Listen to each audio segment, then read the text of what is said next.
Ari Aster likes his mise en scene. The literal translation of the word from its original French is simply staging.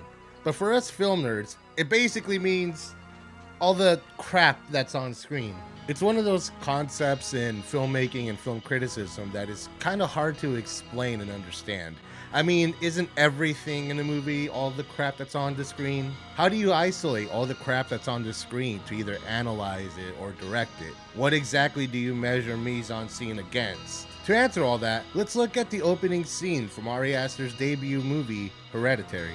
The film opens with text on a black screen, an obituary for Ellen Taper Lee. It refers to her as a cherished grandmother, but nothing else in the obituary reads like she's cherished at all, with the wording feeling cold and impersonal. The text takes up very little space on the screen, confined to the cramped rectangles we only see in newspapers. The idea of confinement is further developed as our first shot is that of a treehouse confined within the frames of a window. Confinement is an expression of one of the film's key themes, fate, or to be more specific, a lack of control over one's own life. As in order for someone to be confined, somebody else needs to confine them. And because we previously are informed of the death of Ellen Taper Lee, we suddenly come to understand that she is the one who has done the confinement. The camera pans inside what we come to realize is an art studio. Art is a form of self-expression, one that comes as a direct result of somebody's agency. Whoever is being confined rebels by self-expression. We see miniatures and dioramas. The person confined is also creating their own little world,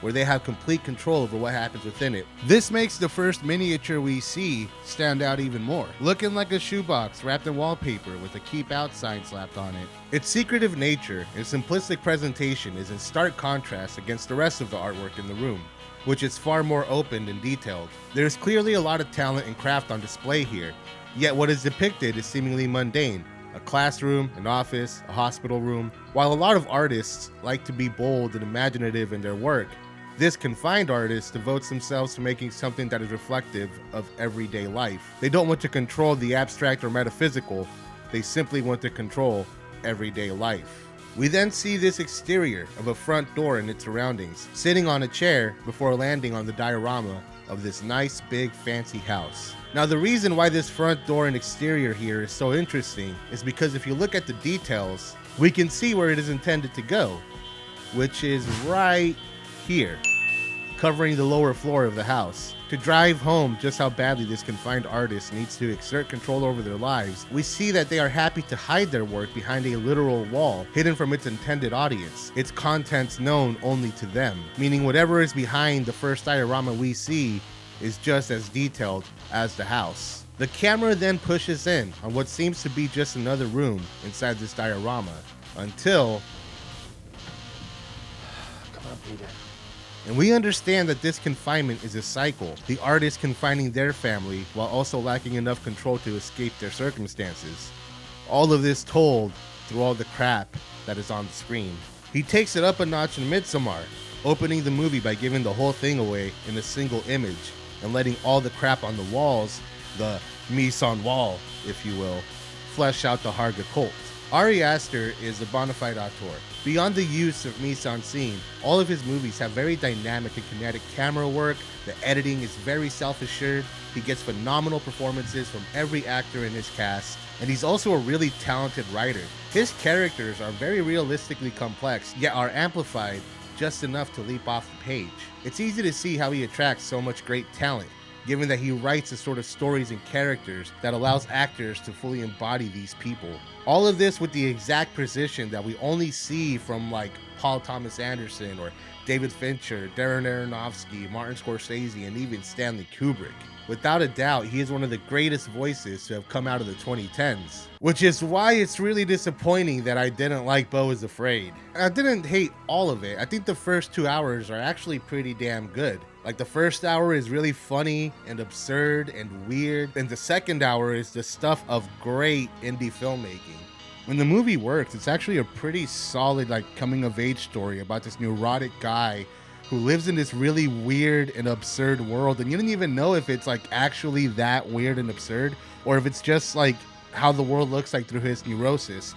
But ultimately, Bo is a dude who is controlled by his mother, and he's striking out for the first time without his mother's influence on him at all, and he's learning stuff about himself, and he's growing in his own unique way. And I really got to give it to all the actors here, specifically Joaquin Phoenix, Amy Ryan, and Nathan Lane, because their performance are just so amplified that really puts you in this weird place between artifice and uncomfortably honest, like, neuroticism. And that's where the film really thrives. It also helps that, like, even all the background actors are doing their own interesting, insane things that sort of just helps further paint this dangerous, threatening world that Bo believes he's living in. It's the third hour for me when the movie really hits a wall.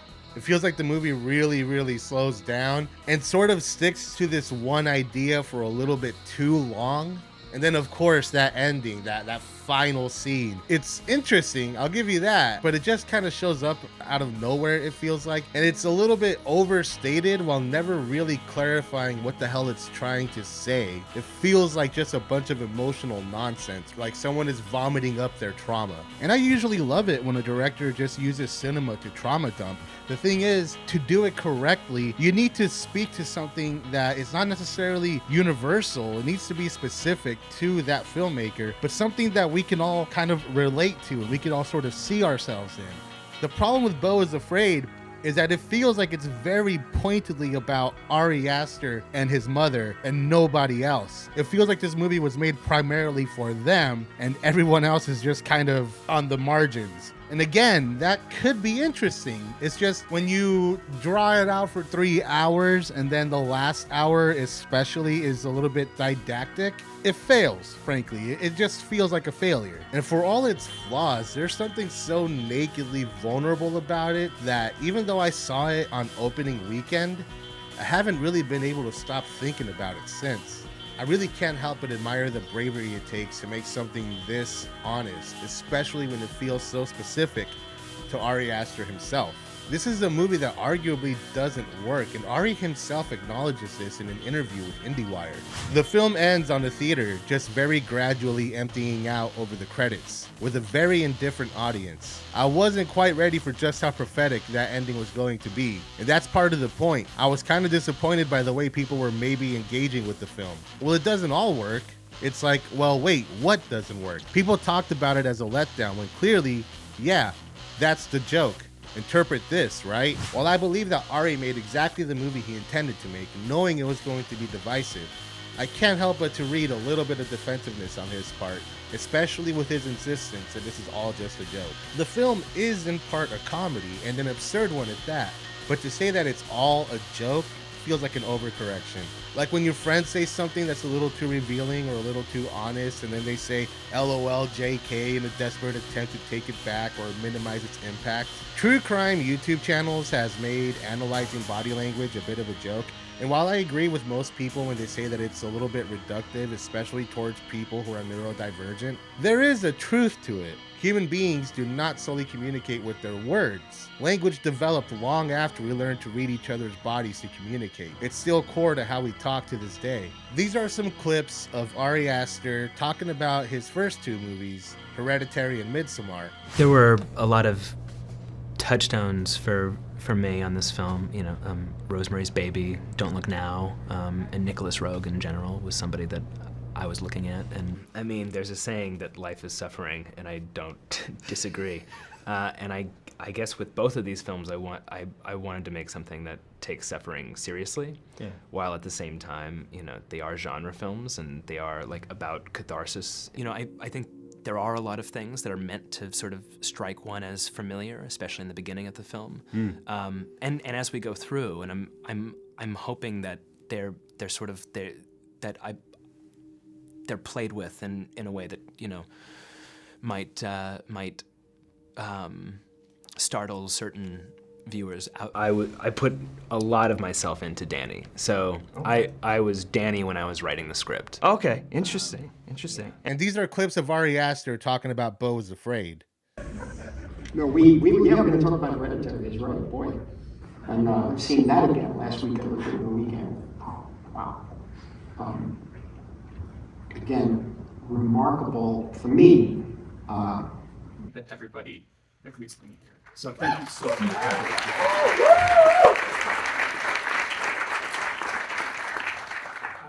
I was thinking at the end of the movie, in this incredible. It's 10 features and 2 shorts that have been playing over the last week in our theaters. And so I wonder if you could just start by talking about your relationship with cinema, with your influences, with cinephilia, and how a film like Beau, which is so densely in conversation with influences across the arts, across media, but that's also so sort of specifically personal. How do you work with your influences, and how do they go into how I want to talk about how the script first developed, but it's such a nightmare film. Did it start from that kernel? Yeah.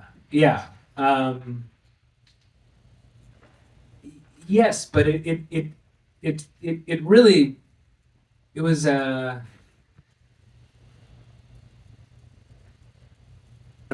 haven't thought about in years, and wasn't thinking about while I was making the film. A couple were on my mind, but for the most part, it was just the thinking was what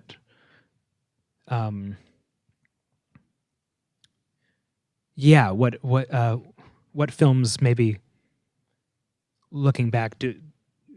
And in this A24 podcast episode with Joaquin Phoenix, we get a glimpse as to what this movie was like for him to make. And, well, something that they viewed this 3-hour film, and it was like 4 months for us. Right, but you watched it. You watched it a couple times. I did. No, I did. The feelings are so complex when I'm watching, because I'm of course remembering what was happening those days. That's like the first month in the edit for me, especially on this one. I was very depressed, kind of snappy for the first month as we were like assembling it, But I separate from the experience of shooting the film. But it takes a while. It takes, in this case, I think my bad mood lasted for like a month, but it took me a few months to fully separate from those memories. I feel like we spent about 2 weeks, about 10 days in each environment, and then it was usually like in the last like 3 days that we started to get like into a groove and kind of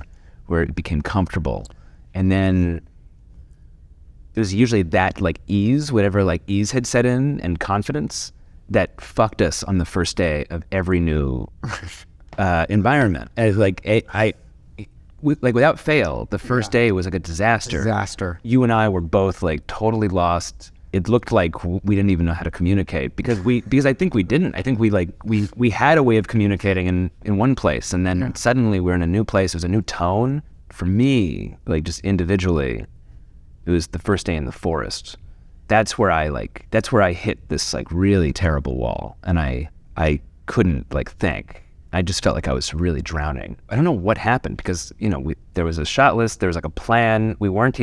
There was no need to like actually deviate from it or like figure out anything new. But I truly I just couldn't. I just hit like a total wall, and that felt like a 10-hour panic attack that day. Just first entering the camp, and it was so simple. It was really simple, and I couldn't do it, and people would come up to me saying, "Are you okay?" And I just say, "I'm not okay. I can't breathe." Like I don't. Anyway, that I still don't have like insight into what happened that night, except for the fact that it was just another pivot that I wasn't like actually prepared for. And then, as much as Ari Aster may say that Beau Was Afraid is a joke, his body language and the stories of what it was like to make it say otherwise. This film has lived rent-free in my head for over a year now. But the idea of giving it another 3 hours of my life, knowing what it all leads up to, brings me a sense of dread. So, if I'm going to give this movie another watch, I'm going to give it the best possible chance to impress me. I'm going to watch 11 other movies totaling 9.5 hours first.